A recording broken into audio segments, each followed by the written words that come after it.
Coming up on Naperville News 17, development on the Route 59 corridor raises concerns for District 204. Students at Bennett promote change for good, and it was all pause to meet Santa Claus down on the Riverwalk.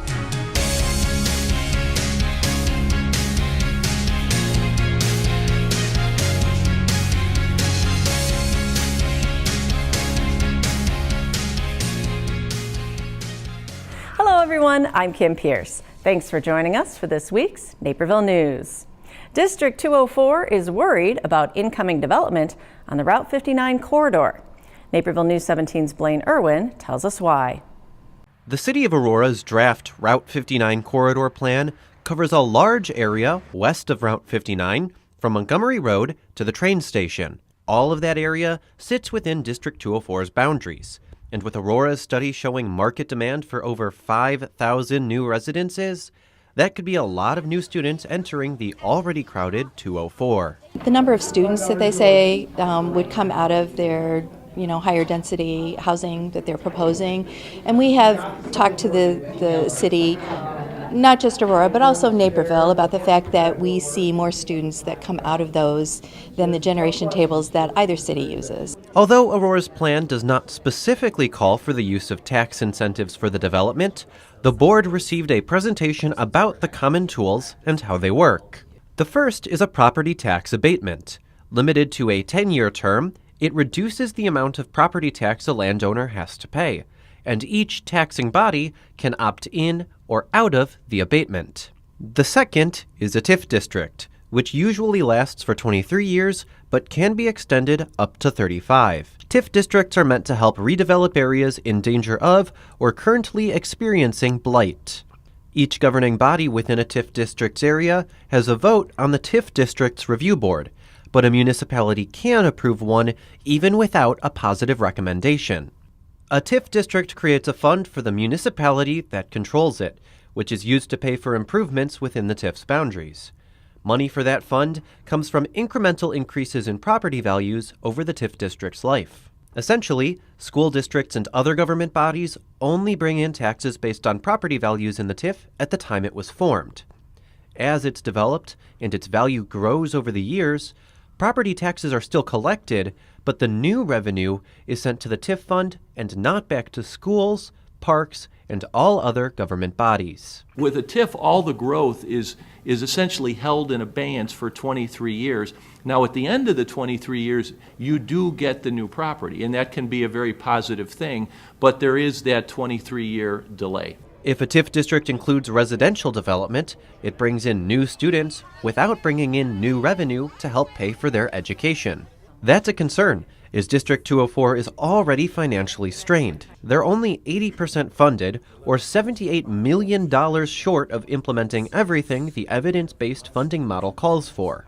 Going forward, Aries Dalianis recommended 204 begin to retain a consultant specialized in this field. We have to be, the good stewards of the Indian Prairie taxpayers and figuring out what those implications are for our school district. We want to share those implications with the city in hopes that they'll take those into consideration, which we have every belief that they will.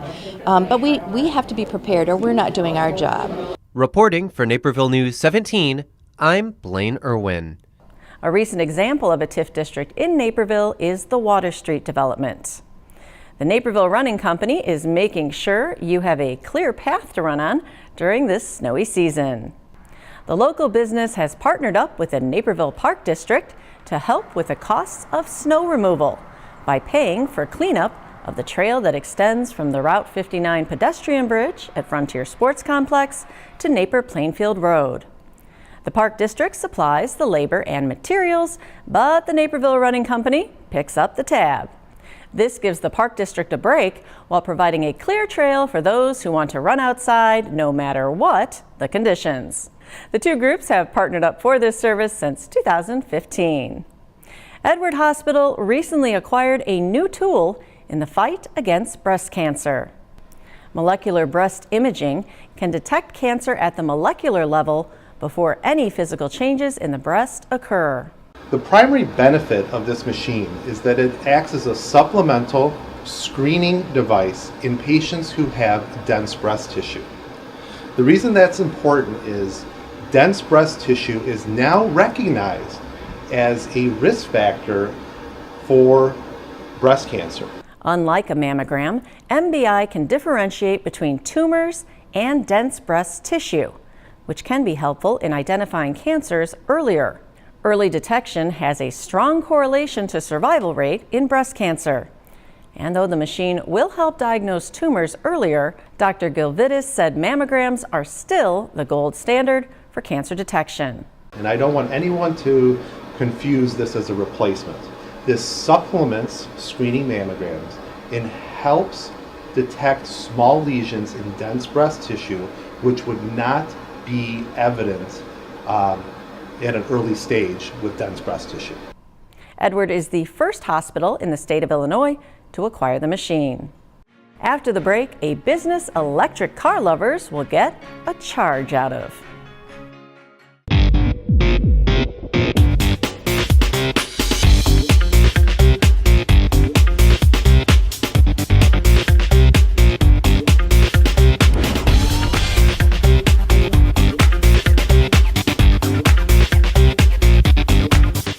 Do you suffer from osteoarthritis, rotator cuff tears, peripheral neuropathy, major ligament injuries, or back and neck pain? If you answered yes, there is a non-surgical treatment option that is eliminating the pain associated with these conditions called platelet-rich plasma therapy. PRP works by harvesting your blood and separating it into smaller components that are injected into the area of injury, aiding the body's natural healing process. Suffer no more. Call us now to see how PRP can help you. A District 204 staff member has found a sweet way to raise money to support homeless families in the district. Naperville News 17's Christine Lena tells us about this holiday giving. They're baked, iced, and bagged, all for a good cause. As part of the administrative staff at District 204, Lisa Schwartzberry doesn't always get to interact with students and their families directly, but her cookies are changing that. I work closely with our homeless liaison in District 204, and we had been having conversations about how we were going to find support for our homeless families during the holiday season. And at the same time, she had asked me if I would make some cookies for her Thanksgiving celebration with her family. And when she asked me how much I would charge her for the cookies, I had said just go ahead and make a donation to our homeless families. So that got me to thinking that if she was willing to pay for the cookies, that other people might be as well. That thought snowballed into a fundraising idea that's kept Schwartzberry a busy baker for over 3 weeks. She's sold nearly 1,500 cookies to 204 staff and made over $2,000 to date, with 100% of the profits going to homeless families in the district. So I think in Naperville, we live in a very affluent community, and I think so many times people forget or they're not even aware that we have families with needs in our district. And so I think this project was not really about the cookies as much as it was about raising awareness for the fact that we do have families in need in our district. As an avid baker for over 10 years, Schwartzberry does it all herself, from the homemade dough and icing to the delicate decorating. And although that work in the kitchen has been tough, she says it's totally worth it. You know, a lot of people are asking me, like, are you getting any sleep at night? Are you seem to be like you're baking around the clock. And I think that while, for me it might be a few late nights, when I'm finished with it all, I go to sleep in my bed every night, and some of our families just aren't that lucky. If you'd like to make a donation to homeless families in District 204, you can give monetary amounts to the Indian Prairie Educational Foundation Kid Essentials Fund, or you can send Walmart gift cards to the Krause Education Center. A gift that's sweet to eat and give to those in need. For Naperville News 17, I'm Christine Lena. And Bennett Academy holds an annual Christmas drive during the 2 weeks before winter break. Naperville News 17's Casey Krajewski tells us about one of the more popular events of the drive. When fundraising, a penny might not seem like much. But during Bennett Academy's Christmas drive, every coin counts. Penny Wars is one of the most popular events of the school's annual 2-week fundraiser for local charities. Each class collects spare change throughout the week, with the winning class earning a non-uniform day. It has evolved into a monster over the last few years. It's always been a tradition that seniors win this. And so except for 1 year in the past, seniors have always won Penny Wars. This year we got the faculty involved just as a way to kind of up the ante a little bit, and students responded in a big way. Pennies rack up points for your class, while other coins can be tossed in opponents' buckets for negative points. This year's senior class didn't disappoint, banking 55 $25 bricks of pennies, as well as a $100 brick of nickels, a $250 brick of dimes, and a $500 brick of quarters for the faculty bucket. That, along with the other fundraisers during the drive, adds up to a big chunk of change. Well, we did sell Christmas Drive sweatshirts. Those brought in over $10,000, so that's big. We're also raffling off tickets to Bears games. We have Hamilton tickets. We're going to be raffling off Dear Evan Hansen tickets soon. And then teachers get involved in their classrooms as well. Some will sell coffee or hot chocolate, some will sell pop. Miss Alcorn, who's one of the English teachers here, she always sells bacon on Friday, which is an unbelievable fundraiser. She'll make $300 or $400 in bacon on one day.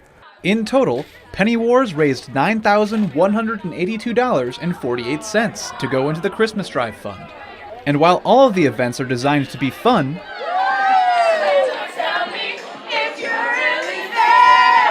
the students know it's for a good cause. What we try to do is we try to have as much fun as we can while also raising as much money as we can for all these children. For Naperville News 17, I'm Casey Krajewski. Last year's Christmas Drive raised $90,457.41 before an anonymous donation made it an even $100K. A new Naperville business is the first in the country specializing in secondhand electric car sales. Naperville News 17's Blaine Irwin plugged in at Current Automotive. Tesla only launched their first car in 2008, but in the 10 years since then, they've become a household name and a force to reckon with in the auto industry. They have a head start, but nearly all other car manufacturers are working to quickly electrify their lineups. And Current Automotive, a Naperville-based online car storefront, is ready to help people make the transition. We're positioning ourselves to be there and offer those products as they come into the secondary market, because who doesn't like a deal, versus new? Current Automotive exclusively deals in used hybrid and electric cars. And since it was founded by two ex-Tesla employees, the approach to the business is different than a traditional dealership. We're here to help people make a decision about what car to buy. We're not here to sell them anything. If we work for what they want, great. If, because of their financial situation, a new Tesla works better than a 2,000-mile Tesla, we will freely tell people that. We've done it. And they believe the future of the industry is electric. Not just because it's a greener option than gas-burning cars, but because electric cars offer some very real benefits to consumers. It's one moving part in the electric motor, no belts, no oil changes, no filters. It's the car will tell you when it needs something. If we call the pinnacle of racing Formula One, a Formula One car is a hybrid. And most people don't even think about that today. But it's the direction the industry is shifting, because there are a lot of advantages to putting some level of electrification in a powertrain. And there are other benefits too. Electric cars are incredibly quiet, so there's no idling engine noise, and there are no vibrations. And when you want to get going, you don't have to rev the engine to get up to speed. All of the electric motor's power is available from a standstill.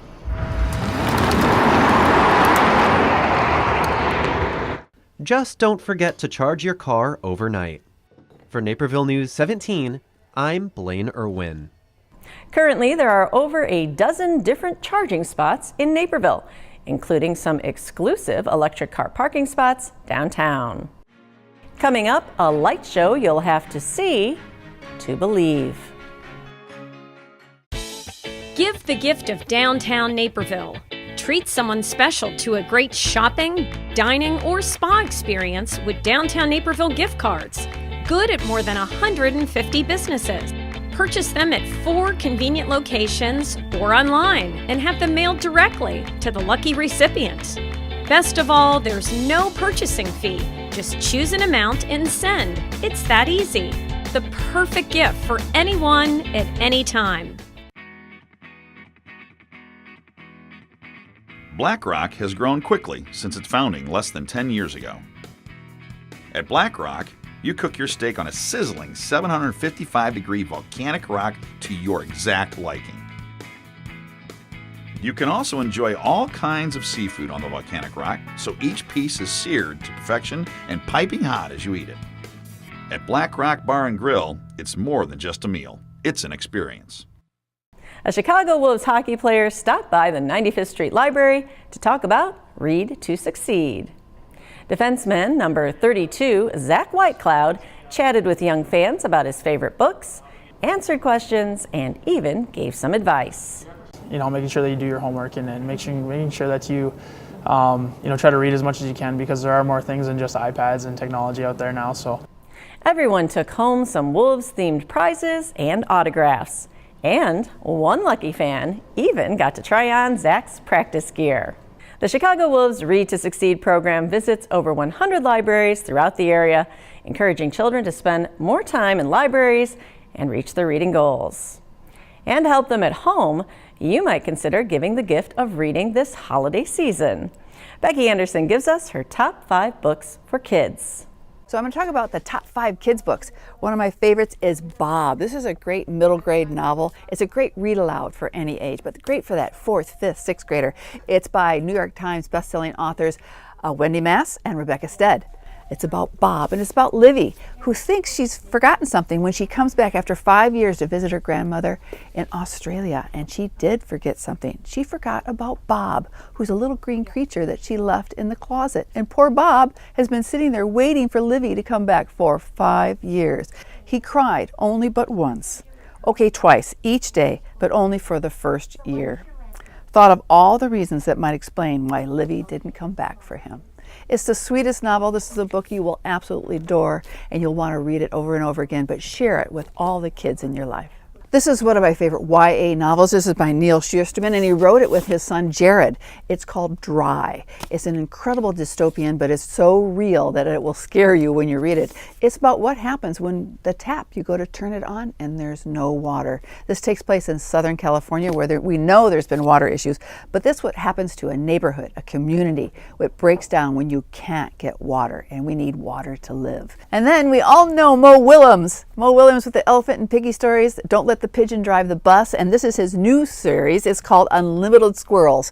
Great illustrations by Mo Willems, but it's about a group of squirrels, and the baby squirrel has lost his tooth. And what I love about this book, there's so much humor. You won't mind reading this one over and over again, or for those independent readers that are just starting to read, they'll love this too. But it has little emote acorns. So on every page, you're going to have like an emoji, a little acorn showing his expression or how he's feeling on every page. Just lots of fun. You'll laugh out loud. Great book for those very beginning readers. This is done by the editors of America's Test Kitchen and Source Books. It's the complete cookbook for young chefs. And this is one of the best books because it shows kids how to use a knife, how to separate an egg, but it has great recipes and giving the confidence to kids to cook for their families. Some great recipes I've even tried that are fantastic. One of my favorite picture books of the fall, it's called Potato Pants by Lori Keller. She's written and illustrated this book. This one will make you laugh as an adult as well as the child you're reading to. And those are the kind of picture books I absolutely love. They entertain both of us, the child and the adult. But this is about a spud, who can't wait to get to the sale for potato pants. And when he gets there, all the potato pants are sold. He sees that there's a giant eggplant wearing one of the last pair of potato pants, and he gets so angry. But the book ends well. He does get those potato pants, and he looks fabulous in them. The book has wonderful puns talking about just potatoes and spuds and all those things, even couch potatoes. This book will make you laugh, and you'll enjoy it thoroughly and never will hesitate to read it over and over again. So those are my top 5 picks for holiday giving for kids. There's so many wonderful books out there, but remember, a book is a gift you can open again and again. After you finish your shopping, make sure to take in the holiday lights around town. Maybe stopping by one with a special seasonal message. Our own Christine Lena tells us about the Believe House. With the flip of a switch, 630 Vicksburg Court lights up town with a special Christmas message. Our sign saying believe means something different to everybody. But for us, it really means believing in the miracle of the season, believing in family, being together, and we hope that it brings a little bit of joy to everyone who comes by our house. Known as the Believe House, it's become a recognizable home on the Naperville Trolley Tour, complete with snowmen, elves, and of course, Santas. And one year I just said out loud, how does one get on that trolley tour? And it was kind of a joke, but then that year Megan didn't feel well and she was home from school and I was trying to find a way to cheer her up. So we started looking through sale magazines and we bought a huge nutcracker and just kind of spiraled from there. Both store-bought and handmade decorations fill the family's yard, but it's the house's namesake that's a real crowd pleaser. The Believe is a favorite. That's just been the center. We're known as a Believe. I'll just hear little kids going, "It's the Believe House," all the time. So it's amazing. It's amazing to see the little kids outside, and when you're inside and you can hear them, sometimes just Santa in the window and, the Believe and taking pictures. So that's what really makes it for us. While the Believe House has its staple decoration, every year there's something new. This year, in fact, you'll find 7 new pieces, including a television made for an elf. The Believe meter is new, and we had a good turnout on opening night. So you can see the Believe meter moved up just one notch, but I'll bet you as the Christmas season goes on that meter might go up as people, start to feel Christmas more. You can swing by the Believe House from 4:30 to 10:30 every evening through New Year's Eve. Reporting for Naperville News 17, I'm Christine Lena. The Believe House also has a website with a full Naperville Christmas map listing over 40 festively decorated homes in our town, worth checking out. Up next, a new baseball team is heading to the area this summer. We'll share the details. We live in a safe community, but not a crime-free community. If you see something, say something. Be a Naperville Crime Stopper.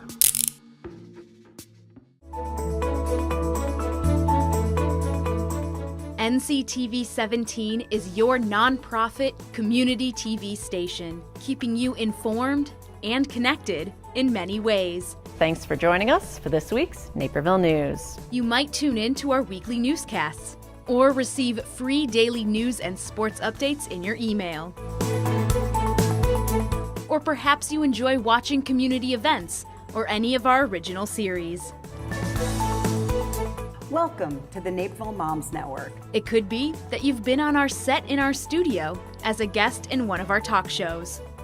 Or maybe your son or daughter has appeared in a sports highlight or live broadcast. Or someone you know has been featured in Sports Story Sunday. No matter how you connect with NCTV 17, whether on air or online, we know you value local television coverage, and we value your continued support.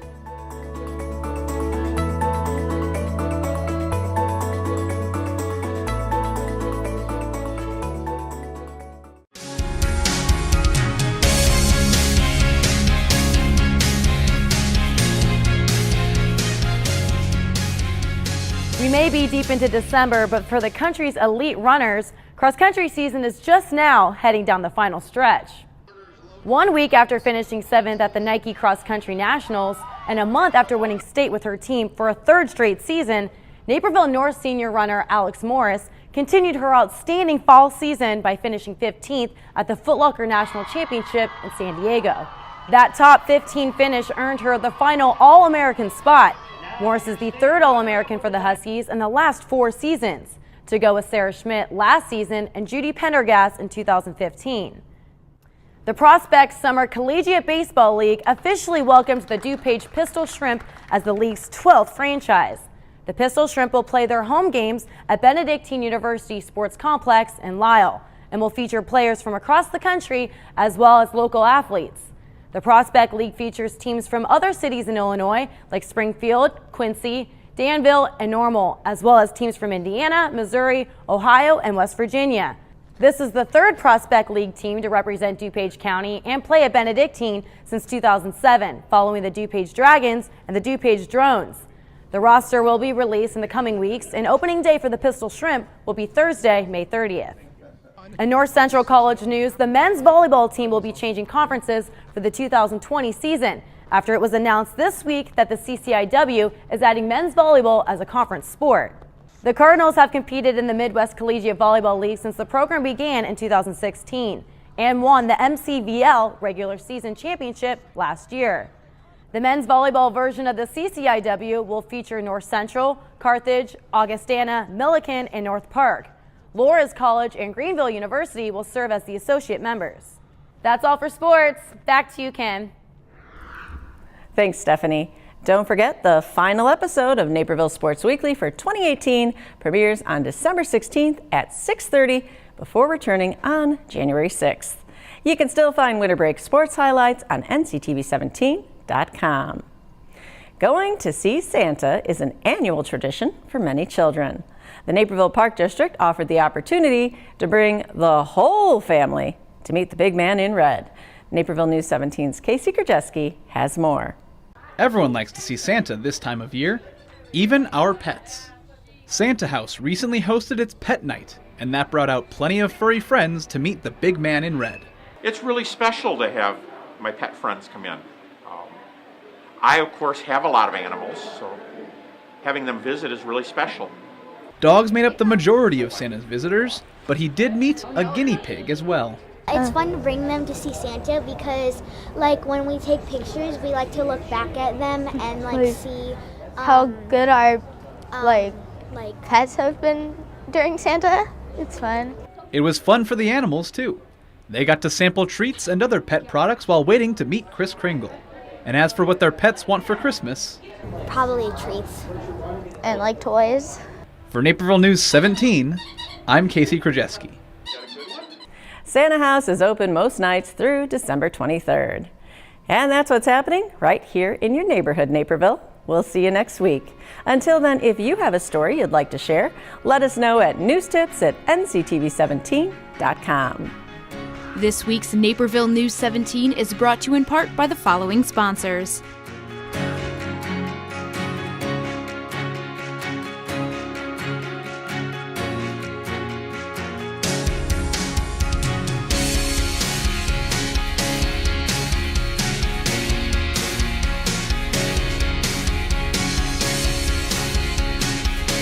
This program is partially funded by a grant from the City of Naperville.